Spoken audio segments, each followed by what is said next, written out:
자, 권순우 취재팀장 나오셨습니다. 어서 오세요. 네, 어서 오세요. 정프로TV 권순우 취재팀장입니다. 네, 반갑습니다. 아, 정프로님이 자라나는 새싹들한테 주식 강의를 한다. 아, 새싹, 네, 의미 있습니다. 네. 신나고 재밌겠네. 자, 일단 저도 한번 들어보고 아, 싶습니다. 그러니까 저도 한번 가보고 싶긴 해요. 김사님 팀님도 정프로님한테 좀 주식 강의 좀 들으셔야 되는 거 아닙니까? 매일 듣고 있습니다. 네. 주식은 이렇게 벌리는 거다. 네. 아니, 예. 귀가 간지럽겠네. 어쨌든 예, 다우존스는 0.14% 하락했고요. 나스닥은 1.2% 올랐습니다. S&P 500은 0.58% 상승했는데요. 그러니까 이조 기자가 이제 물가가 상승하는데 주가가 오르는 상황에 대한 얘기를 이제 빈센트님께 물어봤던 거는 어제 미국의 PPI 생산자 물가 지수가 발표가 됐는데 그 6%가 상승했습니다. 안 그래도 CPI도 높게 나와가지고 좀 걱정을 좀 하고 있었는데 2022년 12월 이후 가장 높은 수준의 생산자 물가 지수가 나왔다. 이거는 그때 이제 코로나 팬데믹 때 돈 엄청 풀고 그 엄청나게 물가가 오르고 네. 거기에 따라서 금리를 올려서 우리가 많이 힘들었었잖아요. 네. 그 상황 정도 수준까지 올랐다라는 겁니다. 그리고 일반적으로는 생산자 물가 지수가 먼저 올라가고 나면은 그 물가를 반영해서 소비로 넘어가게 되면 그 다음에는 소매가가 반영을 하게 된다. 네. 뭐 이게 이제 매크로의 기본적인 패턴이긴 하잖아요. 그러니까 분명히 우려할 만한 상황인 것 같은데 역시 빈센트님은 굉장히 긍정적이신 것 같습니다. 이 중에서도 좀 좋은 섹터를 찾는다라고 네. 좀 말씀을 주셨는데 저는 그냥 눈을 감은 게 아닌가. 지금 뭐 반도체 신나게 달리고 있는데 그리고 전쟁의 영향도 조금은 좀 벗어난 것 같고 네. 전쟁 동안 좀 쉬었던 거 좀 한국 꼬레아 저렇게 가는데 우리는 왜 못 가냐? 코스피 우리가 한국보다 후진국이냐라는 네. 이제 미국 사람들의 마음을 읽을 수 있지 않나? 물가가 좀 높은데 야 꼬레아 봐라. 뭐 이런 거 보면서 알파벳이 3.9% 상승을 하면서 M7 가운데 가장 큰 폭으로 올랐고요. 마이크론도 4.8% 이제 올랐습니다. 네. 뭐 3위 회사 마이크론이 4.8% 정도 올랐으면은 우리나라도 오늘 좀 기대해 볼 부분이 좀 있지 않나. 근데 우리나라도 좀 많이 올라서 네. 와 어제 들어 올리는데 진짜 무섭게 들어 올리더만요. 그러니까요. 거의 저점이 2% 넘게 하락했었죠. 그러다가 거의 한 2.5% 이상으로 마감됐으니까 네. 그래서 뭐 사실상 5% 상승이라고 봐야죠. 그것도 그렇고 시가총액 1등 기업의 이슈가 있음에도 불구하고 장이 전반적으로 대세 상승이 되었다는 것은 되게 고무적이었던 것 같습니다. 그렇죠. 파업 이슈가 네. 좀 더 악화가 된 상황인데 그럼에도 불구하고 장을 좀 들어 올린 거는 뭐 적당히 잘 해결되겠지라는 기대도 좀 있는 것 같긴 합니다. 이게 워낙 큰 이슈다 보니까 네. 설마 반도체 라인을 세울까라는 생각들도 좀 있는 것 같고 네. 그거 되게 분주해요. 그 정부 쪽에서도 지금 노동부, 산업부, 청와대 좀 다 지금 근데 노사 문제는 자치의 원칙이 있기 때문에 정부가 개입을 하기가 쉽지 않거든요. 네. 근데 진짜 개입을 하게 되면은 이제 노동부에서 긴급조정권 이용해서 들어가야 되는데 와 그것 굉장히 부담스러운 일이거든요. 그래가지고 지금 뭐 악재인데 설마 그렇게 큰 일이 생길까라는 그런 기대도 없지 않아 있는 것 같습니다. 그러니까 듀데이가 5월 21일이죠. 예, 21일입니다. 뭐 세부 사항들은 뭐 굳이 설명은 안 드리겠습니다. 네, 15%, 10%, 12%뭐 이렇게 좀 디테일한 내용들이 좀 있긴 있는데 일단은 좀 그런 악재에 대해서는 시장이 약간은 눈을 감은 것 같다라는 생각이 좀 듭니다. 그리고 요새 주변에 이제 개인 투자자분들을 만나 보면 네. 개인 투자자라고 얘기하기에는 만나는 모든 분들이 그렇게 얘기합니다. 근데 사도 되냐 그러다가 빠지면 사야 그 얘기 드리거든요. 그러니까 조금이라도 사나 봐라. 그러면 마음이 달라진다. 네. 오르면 오르는 대로 더 살 걸. 빠지면 빠지는 대로 아싸 좀 더 사야지 이런 마음이 들 거라고 좀 말씀을 좀 드리고 있는데 어제 그 주가가 좀 떨어지고 나니까 거의 모든 분들이 같은 마음이었던 것 같습니다. 네. 지금이니? 라고 해서 좀 들어가서 이걸 들어 올리는 게 아닌가. 네. 근데 분명히 약간 포모성이 있긴 있는 것 같은데 네. 여전히 실적이 너무 좋기 때문에 거기에 대해서 좀 부담은 좀 덜한 포모가 아닐까 싶습니다. 네. 일단 이제 트럼프 대통령 첫 번째 뉴스는 이제 중국에 갔습니다. 네. 중국에 가서 9년 만에 베이징에서 이제 단판을 짓는다라고 얘기를 하고는 있는데, 그 트럼프 대통령이 약간은 좀 쫄리지 않나라는 생각들도 좀 있습니다. 왜냐하면은 지금 중요한 이슈라고 한다 그러면은 일단 고율 관세는 미국이 매겨놓은 상황이고, 네. 근데 관세 관련해서는 법원에서 계속 번번이 깨지고 있는 상황이잖아요. 네. 근데 중국에서는 관세를 내려달라라는 얘기는 없습니다. 그냥 뭐 협상은 하되 뭐 아쉬운 소리를 하고 있지는 않습니다. 왜냐하면 그 전에도 워낙 많이 두드려 맞았기 때문에 그거 얘기해봐야 뭐 해주지도 않을 뿐더러 괜히 뭔가 요구하는 것만 더 들어줘야 되는 상황이 이어질 거기 때문에 그 부분들에 대해서는 뭐 특별한 얘기는 없는 상황이고, 오히려 물가가 좀 올라갔을 때는 관세를 트럼프 대통령이 내려야 되는 상황이 될 수도 있거든요. 네. 그러니까 중국 입장에서는 뭐 우리 힘든 거 하루 이틀이냐, 우리 인민들은 투표를 하지 않는다 하는 마음으로 버틸 수 있는 상황이기 때문에 트럼프 대통령이 좀 더 아쉬운 상황이라는 평가가 좀 있고요. 네. 그리고 이제 11월 중간 선거 앞두고서 대두, 쇠고기, 보잉 항공기 같은 수출의 가시적인 성과를 내야 되는 것도 트럼프 대통령한테는 부담인 거죠. 네. 그러니까 사달라 그래야 되는데 뭐 그거 뭐 주는 게 있어야 사달라고 할 거 아닙니까? 그리고 지금 이제 이란과의 협상 문제도 트럼프 대통령은 빨리 좀 발을 빼고 싶어 하는 것 같은데, 여기서 제일 강력하게 중재를 해줄 수 있는 사람은 사실 파키스탄보다는 중국이거든요. 이란 석유도 제일 많이 사주는 상황이고. 네. 근데 그것도 중국 입장에서 아쉬운 건 없잖아요. 네. 뭐 호르무즈 해협을 통해서 기름이 안 나온다고 하더라도 이미 음으로 양으로 기름 빼가고 있는 거 다 알잖아요. 네. 그러니까 지금 시진핑 주석은 왔어? 왔구나 정도의 분위기이고, 오히려 좀 트럼프 대통령이 좀 아쉬운 상황이 돼서 네. 어떤 결과가 나올 것이냐라고 하는데, 제일 크게 얘기하시는 분은 뭐 그렇게까지 가진 않을 것 같은데 양극 선언이 올 수도 있지 않겠느냐. 양극 선언은 뭐예요? 그러니까 지금은 이제 미국이 원탑이잖아요. 네. 그 외에는 인정하지 않겠다. 아하. 중국은 밑으로 깔겠다는 거잖아요. 근데 여기서 투탑으로 인정을 해줄 수도 있는 거 아니냐 그러는데, 뭐 그렇게까지 가지는 않을 것 네. 같다라는 생각이 좀 들긴 합니다. 그리고 어제 또 저 재밌는 그 짤들이 좀 많이 돌았는데, 그 젠슨 왕이 탔습니다. 그러니까요. 네. 이것이 우리 시장에 들어올린가 무슨 연관이 있나라는 생각도 조심스럽게 좀 들었는데. 지금은 우리나라는 호재는 다 반영하고 있기 때문에 충분히 호재를 반영할 수 있었을 거라고 봅니다. 그러니까 젠슨왕 CEO가, 엔비디아 CEO가 그 방중 일정에 합류하지 못했다라는 기사를 트럼프 대통령이 기사 보고 알았나 봅니다. 네. 이거 어디 갔어? 오라 그래? 그랬더니 바로 저 아직 준비가 안 되는데요. 그럼 빤스랑 양말만 들고 와라. 네. 그래갖고 지금 젠슨왕 CEO가 가방을 메고 그 빤스랑 양말만 가방에 담아가지고 이렇게 오는, 네네. 그리고 에어포스 원에 타는 모습을 제가 만들었습니다.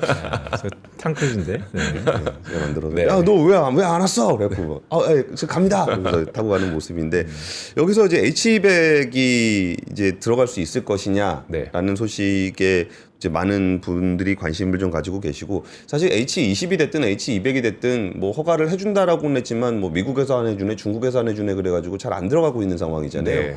그래서 엔비디아의 그 칩 GPU가 중국에 들어가게 된다면 거기에 당연히 우리나라 HBM 들어가는 거기 때문에 거기 시장 확대에 대한 기대를 좀 할 수 있는 부분들이 있는 것 같습니다. 근데 지금 상황은 중국 당국에서 오히려 승인을 안 하고 있는 상황이 되고 있거든요. 네. 그러니까 중국에 있는 반도체 회사들이 조금씩 성과를 좀 내고 있는 것 같아요. 물론 성능은 떨어지지만. 그러니까 오히려 이럴 때는 엔비디아 GPU를 막아서 그 보호무역주의를 해야 되는 상황으로 넘어갔을 수도 있습니다. 네. 그래서 이 부분들을 좀 그전이랑은 판이 좀 달라졌습니다. 옛날 젠슨왕 CEO가 그 얘기 했었거든요.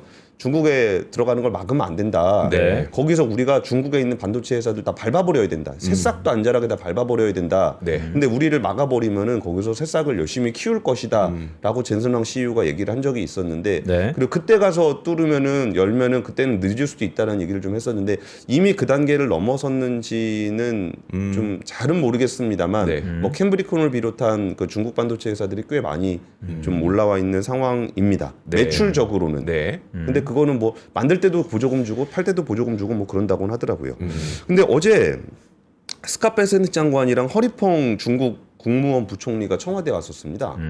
우리나라에서 그러면 그 우리나라 공식 일정도 한 거네요. 한 건데, 저도 어제 그쪽에 있으면서 그 네. 기자들도 그 좀 행사 공개를 좀 해라라고 좀 얘기를 했었는데, 뭐 공개는 안 했어요. 근데 네. 왜 왔을까, 특별한 아젠다가 없을 것 같은데 왜 왔을까 그랬더니 온 김에 온 것 같긴 합니다. 아하. 그러니까 지금 중국에 가기 전에 네. 뭔가 좀 협의를 해야 되는데 어디 가서 좀 협의를 해야 되냐? 그러면은 이제 홈그라운드로 들어가서 하는 거는 모양이 안 좋잖아요. 네. 그러면은 어디가 제일 좋을까라 그랬을 때 인천공항에 그 좀 사무실 하나만 빌려주면 안 되냐 그래가지고 그래갖고 왜 그랬더니 저희 사무실이 좀 없어갖고 네. 아이 알았어 하나 빌려줄게 그래갖고 이제 청와대로 와. 아니 인천공항에 인천공항에. 사무실 하나 빌려줬는데 네. 야 그래도 왔으면 어른한테 인사는 하고 가야지. 네. 그래가지고 이제 두 분이 청와대 와서 인사하고 갔습니다. 그래갖고 사실 그래서 별 내용은 없습니다.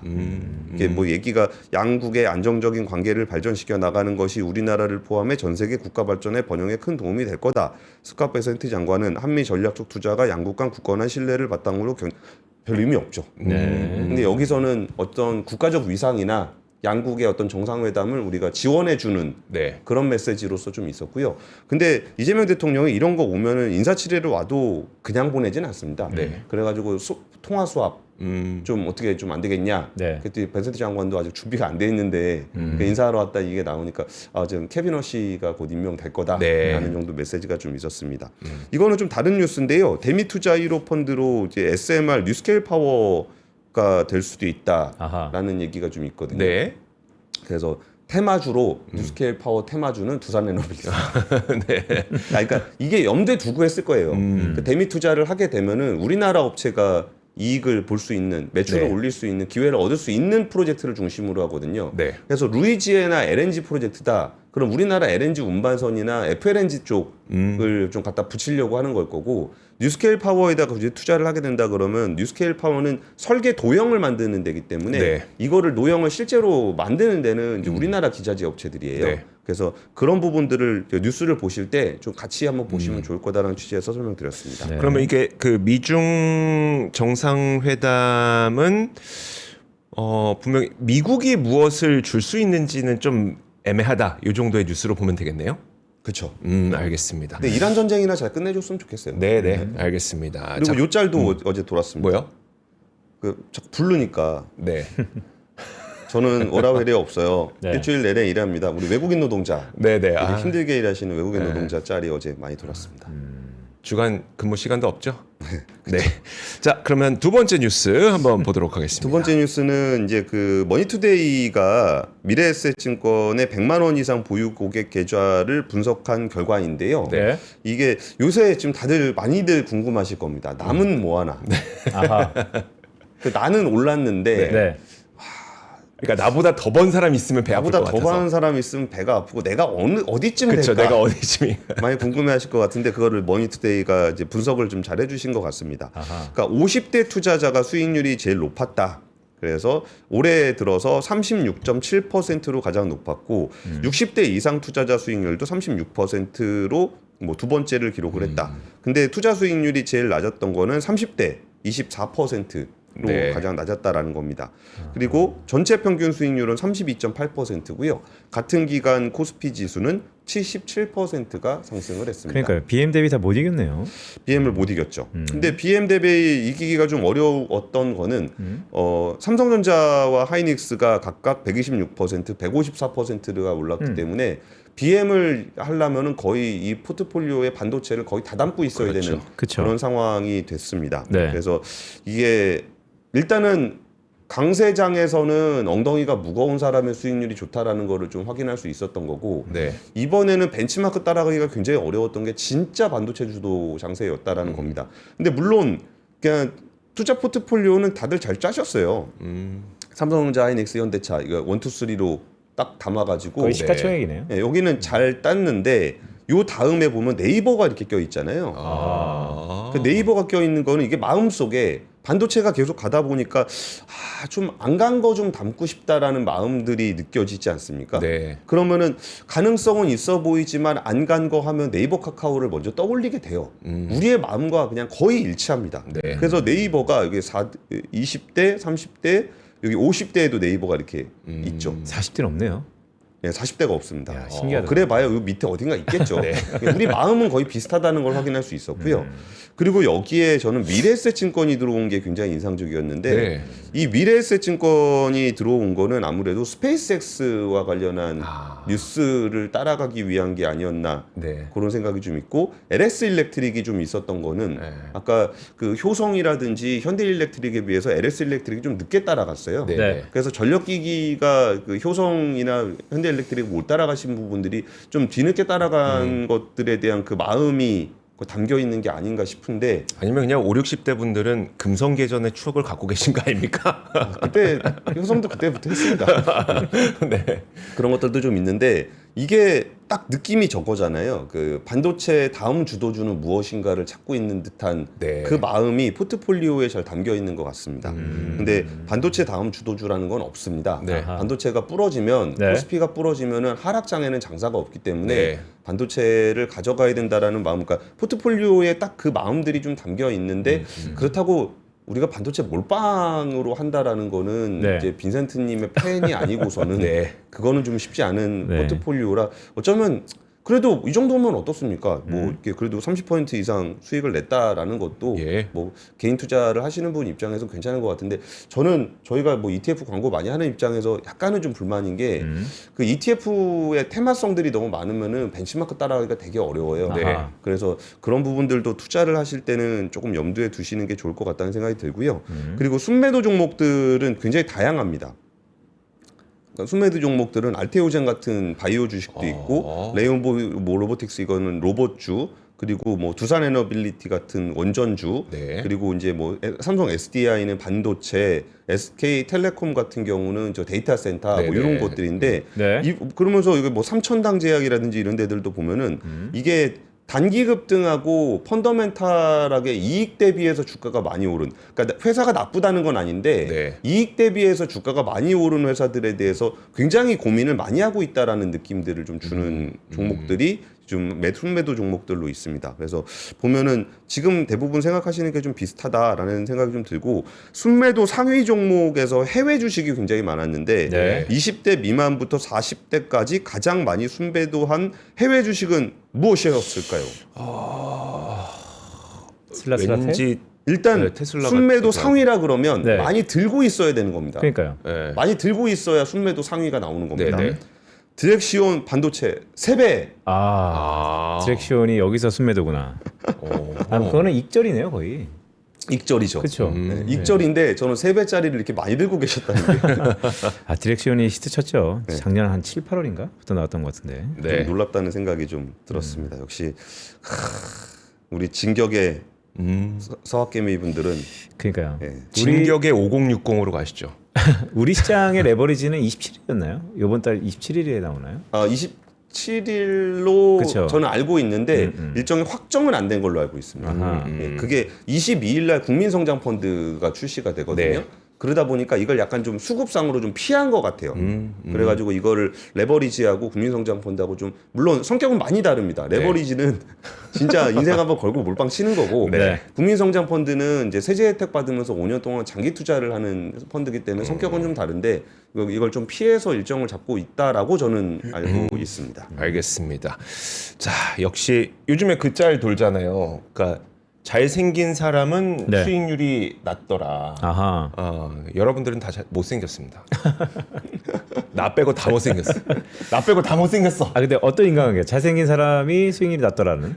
그거 내가 가짜 뉴스인가 싶어가지고 네. 좀 찾아봤는데 2019년 미국 경제학회에서 발표된 논문에서 나온 건데 그렇다고 하더라고요. 보니까 리스크 관리를 더 잘하는 쪽으로 나오더라고요. 그러니까 수익보다는 뭐 이거 있잖아요. 가로 세로 비율로 해서 뭐 네네. 미남 미녀 그 해봤는데 네. 좀 위험 관리를 더 그쪽이 잘하더라. 뭐 이거를 조금 이제 과장해서 네네. 뭐 못생긴 사람이 수익률이 더 좋더라라고 네. 좀 얘기를 했더라고요. 그렇게 그럼 이제 안부 인사가 좀 바뀌어야겠네요. 친근하게. 수익률이 안 좋지? 그래서.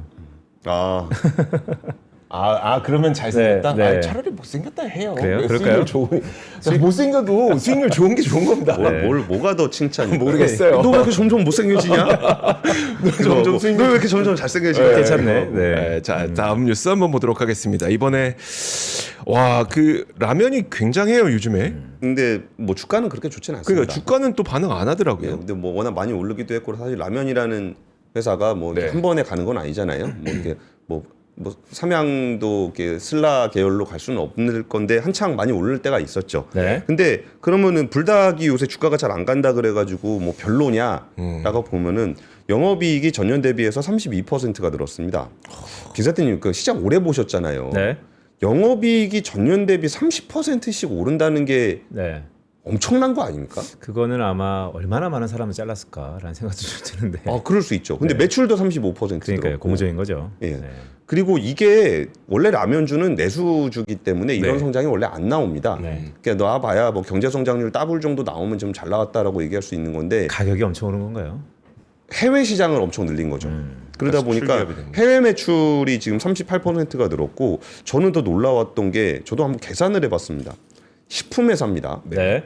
매출액이 7,100억에 영업이익이 1,700억이에요. 식품 회사입니다. 이익률이 이익률이 25%예요. 와, 저는 이게 정말 유지가 가능한 건지 잘 모르겠어요. 네. 그러니까 유지가 되게 중요한 건데요. 예. 네. 근데 지금 유럽에서 해외 법인 성장률이 전년 동기 대비해서 215% 이렇게 올라오고 있는 상황이고 네. 그리고 이제 미국하고 중국에서도 미국은 성장률이 유럽에 비해서 좀 낮아요. 먼저 진출을 했기 때문에 네. 그 저성장 37%. 중국 법인은 더 먼저 나갔었죠. 네. 짝퉁이 많아가지고 성장률이 굉장히 낮아요. 36%. 아. 근데 와 이게 5분기 연속 영업이익률 20%대거든요. 네. 그러니까 되게 놀랍다는 생각이 좀 들었고 제가 뭐 최근은 아니면 좀 됐는데 그 삼양식품의 김정수 부회장님을 만났었어요. 네. 그래서 그러니까 불닭이 워낙 뜨거우니까 워낙 핫하고 뭐 장사가 엄청 잘 되는 막 그래서 그런 것 같아서 요새 어떻게 지내시냐. 그래서 네. 뭐 좀 셀럽처럼 다닐 수도 있잖아요. 네. 근데 요새 뭐 하고 다니시냐 그랬더니 진짜 여기저기 그 유통회사들 찾아다니면서 글로벌 유통회사들 찾아다니면서 우리 거 좀 물건 좀 납품할 수 있게 해달라, 유통해달라. 네. 그리고 그 유통 매대들 찾아다니시면서 아 이게 좀 더 잘 보이는 매대로 좀 옮길 수 없냐 이런 거들 네. 챙기고 계시더라고요. 그래고 이게 사실 비즈니스가 좀 그런 겁니다. 뭐 이렇게 뭐 되게 멋있는 거 해갖고 짠 하고 뜨면 그러면 자기네 뭐 장사 잘 되겠지라고 생각하시는 분들이 굉장히 많은데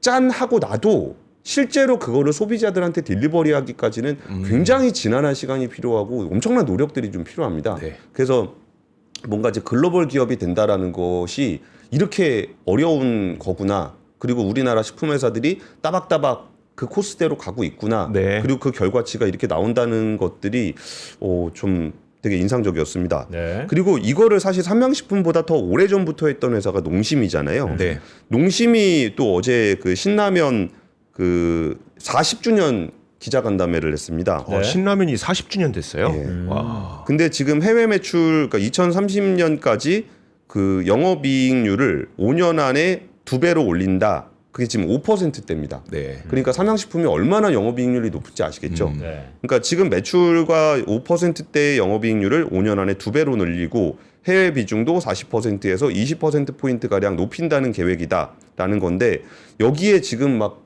거의 진격의 신라면입니다. 다음 달에 러시아 모스크바의 판매 법인인 농심 러시아를 설립하겠다. 네. 다음 달입니다. 준비 다 됐다는 얘기고 네. 지금 이 시장에 이 상황에 러시아를 들어간다. 정말 강심장이죠. 네. 그리고 4분기에는 수출 전용 공장인 부산 녹산 2공장 가동과 함께 해외 유통 채널을 확대할 것이다. 라고 좀 얘기를 하고 있습니다. 누적 매출액 20조 원이고 약 40%가 해외 시장에서 나오고 있는 상황입니다. 네. 신라면 나중에 제가 한번 준비했었으면 좋았을 텐데 그 홈페이지 가 보시면은 신라면이 거의 화면으로 이렇게 돼 있어요. 스크롤 내려야 돼요. 나라마다 달라요. 나라마다. 신라면. 네네. 근데 이번에는 그 로제 그 신라면 내겠다. 이거를 이제 매운맛과 고추장, 토마토 맛, 크림 조합해서 로제 소스를 한국 맛으로 재해석했다라는 건데 네. 요새 글로벌하게 매운맛이라는 거는 한국을 얘기합니다. 그러니까 그 우리 맛 없는 매운맛이 핫소스, 네. 타바스코 소스고 네. 맛있는 매운맛은 한국 맛을 얘기합니다. 그게 지금 그 인스타나 틱톡이나 이런데 고추장 같은 거 검색해 보시면은 네. 고추장 가지고 이제 그 만드는 요리들을 한국 사람 그러니까 고추장을 GO, CU 이거 있잖아요. CHU, 네네네. 네. JANG 이렇게 검색을 해보시면은 외국인들이 그거를 소스로 이렇게 요리를 하는 모습들을 많이 보실 수가 있습니다. 그래서 좀 이런 변화들이 항상 제가 바라는 게 우리나라에서 회를 엄청 먹지만 우리가 먹는 회 값을 일본이 받진 않는다. 네네. 그러니까 우리나라 K푸드를 전 세계가 이용을 할 때 정말 아까 그 김정수 부회장 같은 사람들이 전 세계 돌아다니면서 유통 그렇죠, 투어 다닌다 네. 그랬잖아요. 네. 좀 K푸드가 잘 될 때 그 부가가치를 우리도 좀 네. 직접적으로 간접적인 거 말고 직접적으로 누릴 수 있으려면 우리 기업들이 열심히 해외 진출을 하면서 그 장사를 해야 된다라는 얘기까지 좀 전해드리고 싶습니다. 결국 발로 뛰어야 되네요. 발로 뛰어야 됩니다. 네.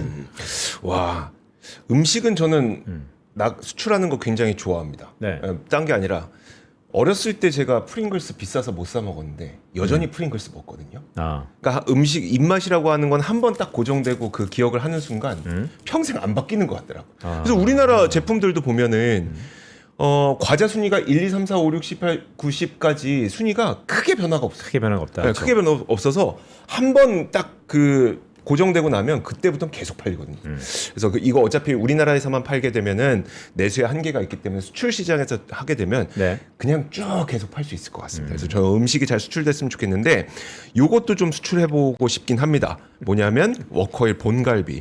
이거 수출하면 먹힐까요? 안 먹힐까요? 일단 우리 권 팀장님이 한번 드셔보셨으니까 와 이거는 네. 몰래 먹고 싶습니다. 안 알려주고 싶어. 수출하면 안 돼 이거는. 이거 공급 부족이 나올 수 있기 때문에 충분히 공장을 만들기 전까지는 한국 사람한테만 배송을 하는 걸로 하시죠. 좋습니다. 그래서 우리가 일단 먹고 네, 오늘 맛이 죄송한데 해외에 계신 우리 시청자분들께는 네. 수출이 좀 어렵다는 말씀을 좀 드리고 싶습니다. 저도 안 드리겠습니다. 저도 한번 먹어보도록 할 텐데, 그러니까 이게 워커힐 호텔에서 맛보던 바로 그 본갈비 맛입니다. 네. 그리고 이 본갈비라고 하는 거는 갈비 뼈에 붙은 살이거든요. 사실 갈비 뼈에 붙은 살은 원래 약간 좀 질기지 않아요? 근데 그게 맛있지 않아요? 네, 맛있죠. 근데 이게 식감이 그렇게 질기지 않습니다.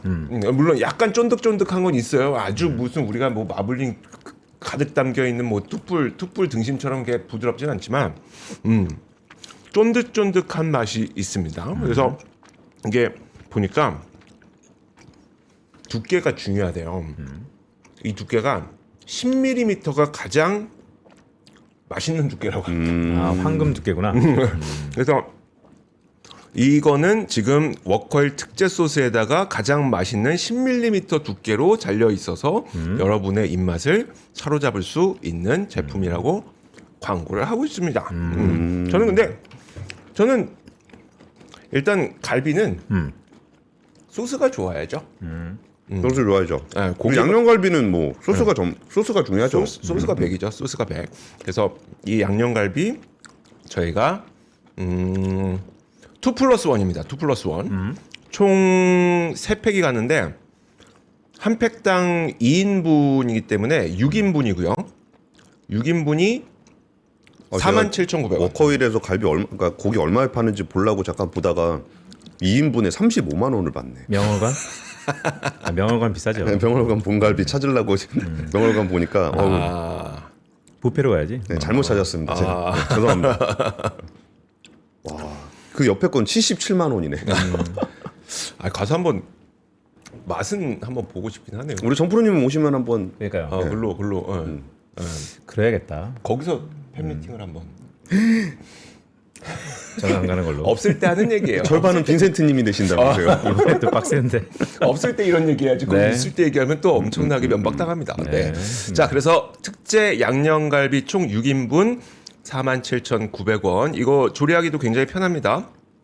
뭐 손질, 양념 이런 거 할 필요 없이 그냥 7분 정도면 조리가 바로 가능하기 때문에 여러분들 저녁에 아유 먹을 거 없는데 반찬 뭐 해 먹지 이런 거 고민될 때 네. 요거 하나씩 딱 뜯어갖고 나눠 드시면 좋습니다. 좋습니다. 자 그리고 저희가 두 번째가 요즘에 이제 날이 더워지고 있다 보니까 선풍기 필요하잖아요. 이게 선풍기라고 하는 게 저는 항상 고민되는 게 너무 비싼 거를 살 만큼 그러니까 그만큼의 돈을 투자하기가 좀 어려운 품목이 선풍기가 아닐까 싶긴 해요. 왜요? 그 선풍기는 되게 기술이 상향 평준화되어 있다 아하, 보니 네. 굳이 여기 이 선풍기에다가 막 몇십만 원 쓰기는 좀 돈이 아깝잖아요.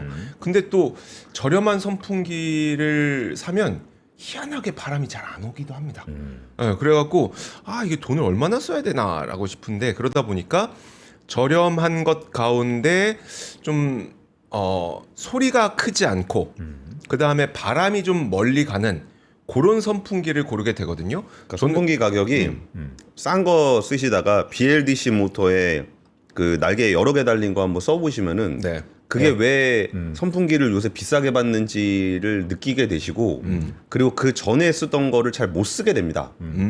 그러면은 좋은 선풍기 저런 거 BLDC 모터 있는 거 사잖아요. 네. 보통 아이 방이나 이제 그런 쪽으로 먼저 가고 원래 아이들이 쓰던 선풍기가 아빠 방으로 이렇게 오게 되는 그런 효과가 있어요. 나도 더운데. 나도 조용한 거 좋은데. 그러니까. 그리고 부드러운 바람 좋은데. 그러니까. 아 맞아. 그러니까 일반적으로 선풍기에 뭐 기술이 뭐가 있어라고 생각하지만 저는 분명히 있다 생각하거든요. 모터 기술도 모터 기술인데 이거 날개를 어떻게 하느냐에 따라서 바람이 멀리까지 가는 선풍기가 있고 바로 앞에도 바람 잘 안 오는 선풍기 있어요. 저는 그쵸. 옛날에 막 써봐서 알아요. 이거 분명히 4단으로 틀었는데 소리는 엄청 요란하거든요. 네. 안 시원해. 근데 어떤 거는 1단으로 틀었는데 멀리서 약한 바람이 계속 오는 그런 선풍기가 있어요. 맞아요. 요거는 이 팬을 어떻게 잘했는지 모르겠지만 멀리까지 간다고 합니다. 아하. 예, 그래서 여러분들 선풍기 근데 되게 가볍나 봐요. 계속 들고 계시는데 가벼워요. 그러니까. 예. 선풍기 그리고 무게가 중요하죠. 예. 선풍기는 사실 근데 닦기가 편해야 되는데 원터치 이렇게 해갖고 날개를 분리해서 이거 닦기 네. 되게 편하게 돼요. 이거 톡 하면 빠지게 돼. 그러네요. 그렇게 모양이 되어 있는데. 네. 그리고 저는 이것도 되게 신기하긴 했습니다. 왜 날개가 없으면 더 비쌀까? 아 근데 날개 없는 거 되게 비싸잖아요. 그러네요. 네, 날개 없는 선풍기 플라스틱도 덜 쓸 텐데. 근데 그 비싼 그 디자인 예쁜 그 날개 없는 선풍기를 2만 원 더 하시면은 날개 없는 선풍기도 구매하실 수 있습니다. 네. 그러니까. 자, 그래서 가격이 얼마인지 보여드리면 네. 요거는 가격이 59,000원. 59,000원. 예, 요거 날개 있는 게 59,000원. 그 다음에 날개 없는 거는 2만 원 딱 더해서 79,000원. 79,000원. 79,000원. 이 정도면 뭐 네. 저는 이 정도면 그냥 여름 대비해서 하나쯤 마련하기에는 큰 무리 없다고 봅니다. 큰 무리 없다. 네, 큰 네.